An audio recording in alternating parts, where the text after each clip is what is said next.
Hi everyone, this is Taylor Jacobs from the Autism Academy. I hope you all are doing well and that your daily routine and your mini schedules are working really well for you in your homes.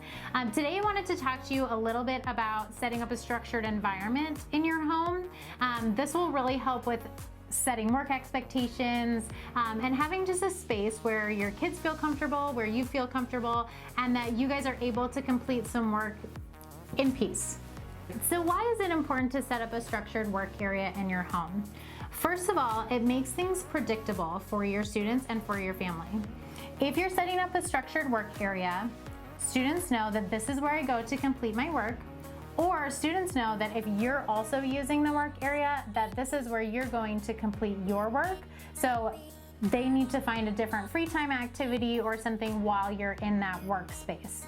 It also provides some stability for our kids. So predictability and stability go hand in hand for them, and that's really why we're using this structured workspace for you and your family. All right, so when you're thinking about setting up a structured workspace in your home, make sure it's an area of your house that has minimal distractions. So away from a TV, away from preferred toys or activities, just a general blank space that you have in your home. Kind of like where I'm set up here, it's basically just some walls and an empty table. The importance of the empty table is that this is a blank workspace, so anybody can come over here and do work. If it starts off all messy, it's going to lead to a lot of distractions, especially for our kiddos. When you're setting up your workspace and you have minimal distractions, you're ready to go, you have your table, you have your space, one thing to think about is if you have students that get up a lot during instruction, that's okay, they need to get their wiggles out, it's fine. But when we're at school, typically when we're setting up our environment to help keep students where they're supposed to be, we define some different boundaries. So an easy way to define a physical boundary for our students would be to just slide this table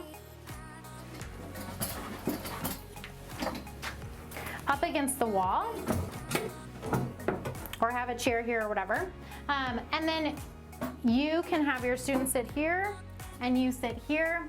And then that's a really well-defined space for your student. They know that this is where I'm working, this is where my parent is helping me. It kind of just has a well-defined boundary that will help with where they need to be in their space.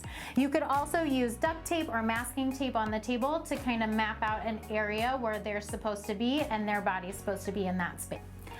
The next thing you want to collect when you're setting up your workspace is all of the materials that you're going to need. For most of you, it's going to be a computer, maybe some additional like paper, writing utensils, reinforcers is a big one. So I made a little caddy basket for myself. So this has all of my supplies. My computer didn't quite fit in there, so I just have that on the side. But you could use any like Tupperware container, basket. If you have an extra shower caddy laying around, use that. It's really nice to collect everyone's individual materials, especially if you have more than one person working at the workspace in your home. You could have a separate bin for everyone's supplies so that when they come to the workspace, they're bringing their materials and they can spread it out on the table. And that way you can keep track of everyone's things. So what I have in here is my daily schedule, so what I'm gonna follow for the day, my routine. I also brought a mini schedule for when I'm working. We talked about this a little bit in my last video about how to create a mini schedule. So I have, first I'm gonna do reading for 15 minutes. Next I'm gonna do math for 15 minutes, and then I'm gonna do a snack or a break I get to choose, okay? So I have that available for myself. I have some extra work paper and a writing utensil. And then if I'm working with my student, I'm gonna bring some different kind of reinforcers. So your kids might not work really well for snacks. They might work for Play-Doh or putty or different fun things. But I work really well for snacks and chocolate. So this is what I brought for myself.